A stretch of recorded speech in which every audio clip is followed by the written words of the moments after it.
मेरी मुस्लिम माताओं बहनों, छोटी छोटी बात में तीन तलाक।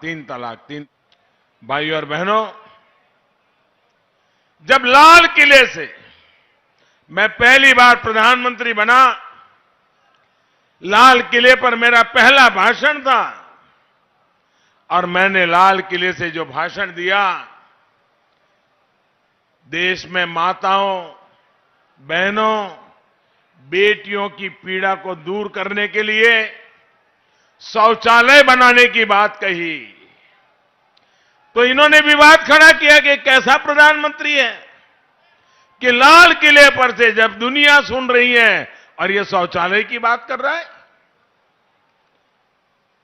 भाइयों बहनों, न उन्होंने गरीबी देखी है, न उन्होंने गरीब की मुसीबत देखी है, न हमारी माताओं बहनों को कैसी मुसीबत से गुजरना पड़ रहा है।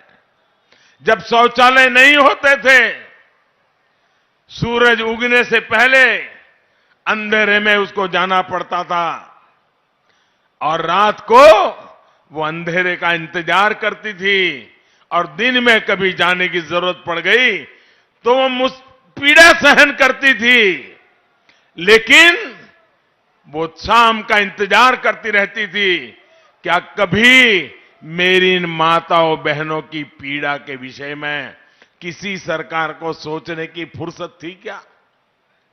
वो ऐसी जगह पे बैठे हैं कि उनको जमीन कभी दिखती नहीं थी। भाइयों बहनों, मैं तो आपके बीच में ऐसे आया हूं, इसलिए मुझे पता है पीड़ा क्या होती है, दर्द क्या होता है, मुसीबतें क्या होती हैं। और इसलिए भाइयों बहनों, जब मैंने शौचालय बनाने का अभियान चलाया, सरकारी खजाना मैंने खर्च करना तय कर लिया। मैंने कहा जिसको मेरी आलोचना करनी है करेंगे, जिसको मुझे नीचा दिखाने का प्रयास करना है वो करते रहेंगे, लेकिन मैं हिंदुस्तान में मेरी माताओं बहनों के लिए शौचालय के अभियान को चलाऊंगा।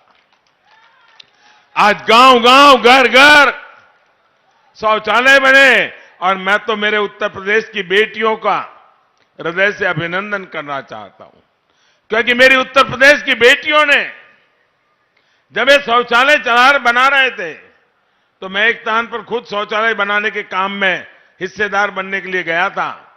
तो वहां मुझे बताया गया कि हमने तो इसका नाम इज्जतघर रखा है।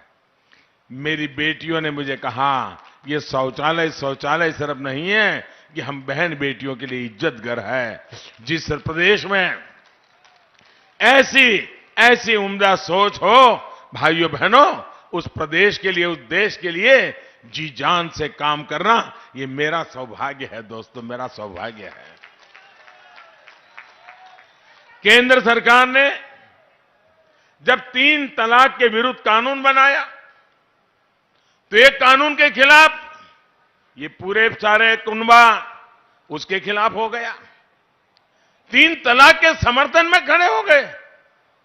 मैं तो हैरान हूं, 21 सदी में जी रहे हैं, एक कितने स्वार्थ में डूबे हुए हैं कि जो लोग उनको वोट देते हैं उनका भला भी नहीं सोच पाते हैं। ऐसे लोगों पे कभी भरोसा किया जा सकता है क्या? ऐसे लोगों पे भरोसा किया जा सकता है क्या? मेरी मुस्लिम माताओं बहनों, छोटी छोटी बात में 3 तलाक हो गई छुट्टी। वो बेटी बेचारी कहां जाएगी? कहां जाएगी? उस पिता का कल्पना कीजिए कि कितने उत्साह उमंग के साथ बेटी को शादी करके भेजी हो और 3 तलाक कह करके उसको घर वापस भेज दें, साथ में 1-2 बच्चे लेकर के आ जाएं। उस बूढ़े मां बाप का क्या हाल होता होगा जिनको ये झेलना पड़ता होगा। उस भाई का क्या हाल होता होगा जिसकी बहन वापस आई है। उस मां का क्या हाल होता होगा कि जिसकी बेटी ससुराल से अब लौट के आई है, उसकी जिंदगी कैसे बीतेगी? क्या मुझे बताइए, इन माताओं बहनों की रक्षा मुझे करनी चाहिए कि नहीं करनी चाहिए? इनका भला करना चाहिए कि नहीं करना चाहिए? क्या मैं सिर्फ वोट का ही सोचता रहूं, कुर्सी का ही सोचता रहूं कि देश का भी सोचूं कि ना सोचूं? लेकिन भाइयों बहनों, इनको तो 3 तलाक में भी विरोध था। आज मुझे हिंदुस्तान के हर कोने में से मेरी मुस्लिम बहन बेटियां जो आशीर्वाद दे रही हैं, क्योंकि उनके जीवन की रक्षा का मैंने बहुत बड़ा काम किया है। भाइयों बहनों, हमारे देश में गरीबी से लड़ने की ताकत, जब तक हम गरीब को सशक्त नहीं करेंगे ना, नहीं आने वाली है। नारे तो बोलते रहेंगे, गरीबी हटाओ, गरीबी हटाओ। जब तक गरीब सशक्त नहीं होता है, गरीबी खत्म नहीं हो सकती है। और जिस दिन गरीब सशक्त हो जाता है ना, वो भी गरीबी को खत्म करने के लिए हमारा सिपाही बन जाता है। और इसके लिए उस परिवार की गरीब मां का सशक्तिकरण, अगर गरीब मां को ताकत मिल गई ना, आप देख लीजिए, गरीबी को सामने लड़ने के लिए पुरुष के पास समय बच जाएगा, वो मेहनत करेगा और दोनों मिलकर के देखते ही देखते गरीबी से बाहर आ सकते हैं। और सरकार का ये काम है और ये काम करने के लिए आपने मुझे बिठाया है। गरीबों का भला करने के लिए आपने मुझे बिठाया।